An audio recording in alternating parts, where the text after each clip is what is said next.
Friends, ఎలా ఉన్నారు? నేను మీ ఎక్స్ప్రెస్ రామ్. ప్రతి ప్రయాణం ఒక జ్ఞాపకం.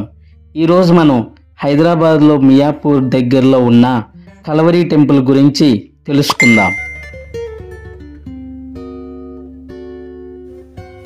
ఇంకా నా ఛానల్ని సబ్స్క్రైబ్ చేసుకోకపోతే వెంటనే సబ్స్క్రైబ్ చేసుకుని క్రింద ఉన్న గంట సింబల్ని నొక్కడం ద్వారా నా లేటెస్ట్ వీడియోస్ని నోటిఫికేషన్ రూపంలో పొందవచ్చు.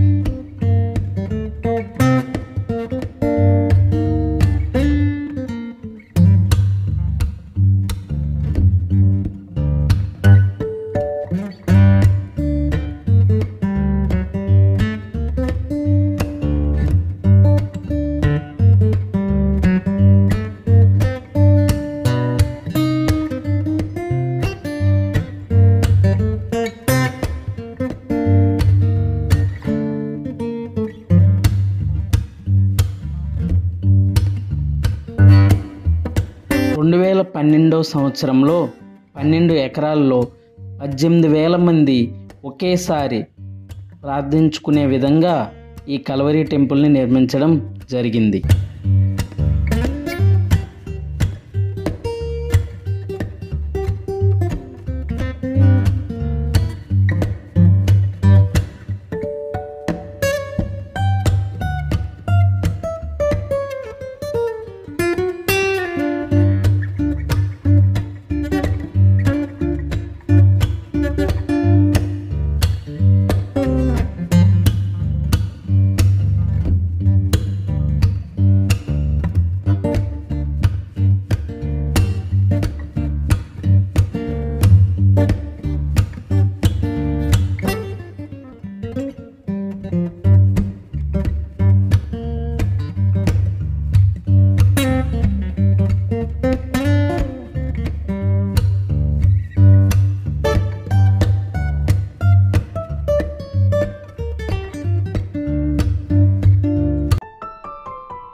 భారతదేశంలోనే అతిపెద్ద చర్చిగా నిలిచింది. చర్చి వ్యవస్థాపకులు అయిన బ్రదర్ డాక్టర్ సతీష్ కుమార్ గారు ఈ చర్చిని 2012 సంవత్సరంలో అతి కొద్ది మందితో చర్చిని ప్రారంభించారు. కల్వరి చర్చిని కట్టడానికి కేవలం 52 రోజులు మాత్రమే పట్టింది. 52 రోజుల్లో పూర్తి చేసిన ఏకైక చర్చిగా ఇది గిన్నిస్ బుక్లోకి ఎక్కింది.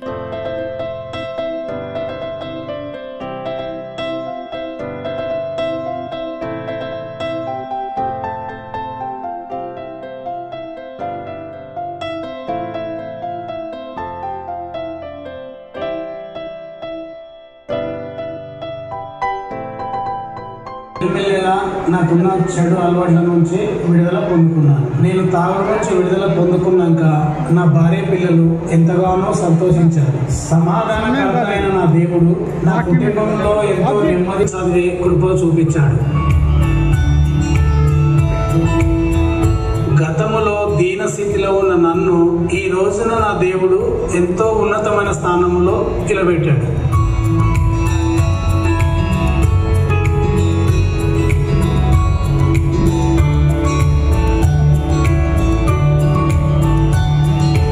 దేవుడు మమ్మల్ని మరింతగా ప్రేమించి నా కూతురు ఉన్నతమైన చదువుకునేలాగా నా 2 కొడుకులకు మంచి ఉద్యోగాలు ఇచ్చి దీవించాడు.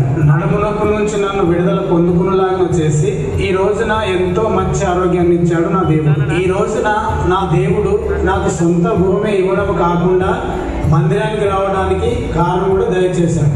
12 సంవత్సరాలుగా కల్వరి టెంపుల్కి వస్తూ దేవుని ఆరాధిస్తూ ఏ లోటు లేకుండా సంతోషంగా జీవిస్తున్నాం. సతీసాయి గారికి మన ఇంటి వందనాలు. యేసయ్యకే మహిమ కలుగును గాక. మన ప్రభు అయిన యేసుక్రీస్తుకి మహిమ ఘనత ప్రభావములు చెల్లును గాక. మనం అందరం బాగుండాలి అని దేవుడు కోరుకుంటున్నాడు. మన బ్రతుకు బాగుండాలి అని దేవుడు ఆశిస్తున్నాడు. మన బిడ్డలకు బంగారు భవిష్యత్తుని ఇవ్వాలి అని దేవుడు కోరుతున్నాడు. అది ఎవరితో ప్రారంభమవుతుందయా అంటే కన్న తండ్రితో, కన్న తల్లితో, భర్తతో, భార్యతో ప్రారంభమవుతుంది. భర్తే అనగా ఇంటికి యజమానిగా ఉన్న భర్తే సరిగా లేకపోతే, ఇంటికి యజమానిగా ఉన్నటువంటి భర్తే ఆత్మీయుడు కాకపోతే, అది ఒక్కటి చాలు నీకోసం దేవుడు దాచిపెట్టినటువంటి ఆశీర్వాదాలను పొందుకోకుండా చేయడానికి. ఈరోజు అడుగుతున్నా, ఏమిటి ఆ ఒక్కటి? సైతాను నీ జీవితంలో, నీ కుటుంబంలో వదిలిపెట్టి వెళ్ళింది జ్ఞాపకం ఉందా? ఒకరోజు ఒక వ్యక్తి పేపర్ ప్రకటన ఇచ్చాడు. ఆ పేపర్ ప్రకటన ఏమిటంటే 50 లక్షల ఇల్లు 3 లక్షలకే అమ్మేస్తున్నారు, కావలసిన వాళ్ళు వెంటనే వచ్చి నన్ను సంప్రదించండి అని అంటే, ఎప్పటి నుంచో ఇల్లు కొనుక్కోవాలి అని ఆశతో ఎదురు చూస్తున్నా ఆ కుటుంబం ఆ వార్త చూసి బహు సంబరపడిపోయి, సంతోషపడిపోయి ఆ ప్రకటన ఇచ్చిన వ్యక్తిని కలిశారు. అబ్బా 3 లక్షలకే ఇచ్చేస్తున్నా. వాళ్ళకి ఏం అర్థం కాల. 50 లక్షల ఇల్లు 3 లక్షలకి ఇచ్చేస్తున్నాను అంటున్నాడు ఏమిటి? అడిగారు. నాకు ఇవ్వాలనిపిస్తుంది, ఇచ్చేస్తున్నాను. మీకు ఇష్టమైతే కొనుక్కోండి, లేకపోతే లేదు. అంతకన్నా భాగ్యం ఏముంటుంది? ఎప్పటి నుంచో ఇల్లు కొనాలి, కట్టుకోవాలి ఆశపడుతున్న ఆ దంపతులకు ఇది మహా గొప్ప శుభవార్త. 2 సార్లు చర్చిని 15 రోజుల్లోగా కూల్చివేయాలని ఉత్తర్వులు కూడా వచ్చాయి. కానీ డాక్టర్ సతీష్ కుమార్ గారు వాటిని విజయవంతంగా అధిగమించారు. ప్రతి ఆదివారం వేలాది మంది ఆరాధకులు సందర్శిస్తారు.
తీసుకురావాలని ఆశతోనే దేవుడు నిన్ను ఇదిగో డిసిప్లిన్ చేస్తున్నాడేమో, శిక్షిస్తున్నాడేమో.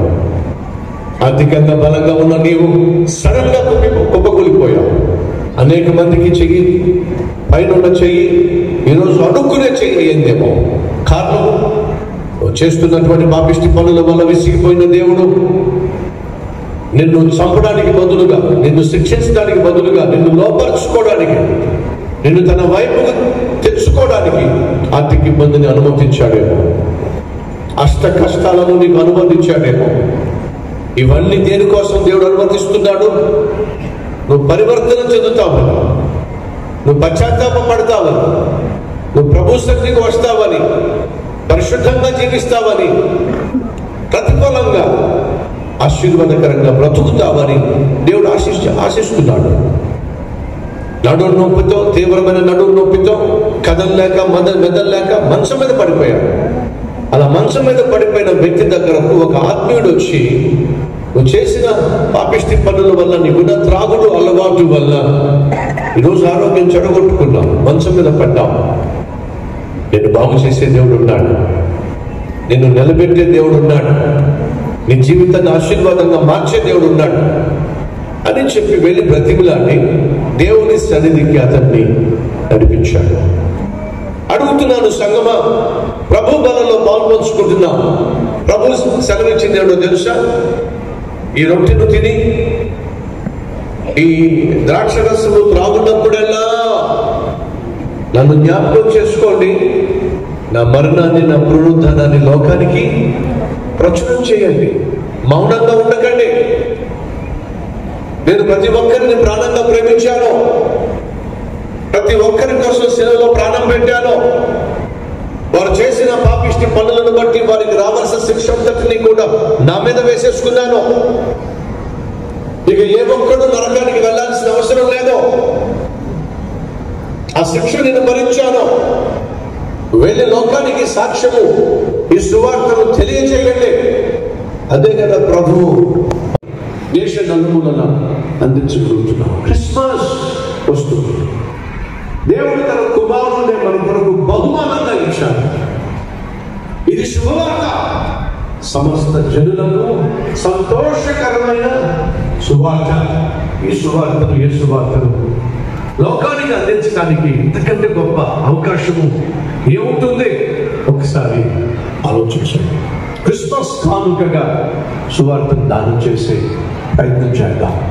ఇప్పటిదాకా కనీసం ఒక్క కార్యక్రమం కూడా బలపరిచిన వాడు, ఎప్పుడో ఒకసారి బలపరిచి మానేసిన వాడు, క్రిస్మస్ కానుకగా సువార్తను దానం చేసే ప్రయత్నం చేయండి. కారణం తెలుసా? ప్రభు బలంలో మనం పాల్పంచుకుంటున్నప్పుడు ప్రభు అంటున్నాడు, నా శరీరము తిని నా రక్తమును సేవించినప్పుడు నన్ను జ్ఞాపకం చేసుకోండి, మర్చిపోకనే నేను ప్రపంచంలో ప్రతి ఒక్కరి కోసం ప్రాణం పెట్టాను. ఆ విషయం వాళ్ళకి తెలియక వాళ్ళు నశించిపోతున్నారు. వాళ్ళకి ఆ సత్యాన్ని తెలియచేయండి.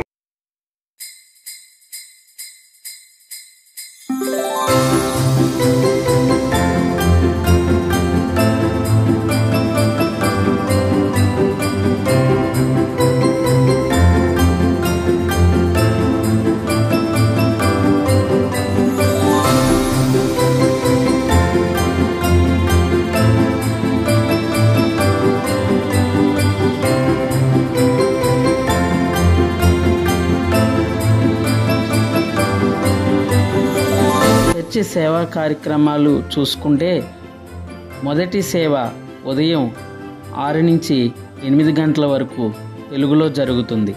రెండవ సేవ ఉదయం 9 గంటల నుంచి 11 గంటల వరకు తెలుగులో జరుగుతుంది. మూడవ సేవ మధ్యాహ్నం 12 గంటల నుంచి 2 గంటల వరకు తెలుగులో జరుగుతుంది. నాలుగవ సేవ సాయంత్రం 6 గంటల నుంచి రాత్రి 8 గంటల వరకు ఇంగ్లీష్ మరియు తెలుగులో జరుగుతుంది.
బస్ ద్వారా రావాలనుకునేవారు మియాపూర్, BHL, పటాన్ చెరువు బస్సుల ద్వారా కల్వరి టెంపుల్ బస్ స్టాప్కి రావచ్చు.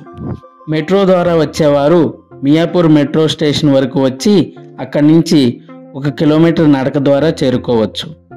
ఇది ఈరోజు నా ప్రయాణంలో ఒక జ్ఞాపకం. మరొక వీడియోతో మరలా మీ ముందుకు వస్తాను. Please subscribe express Ram channel. Take care. By. Signing off. Me Ram.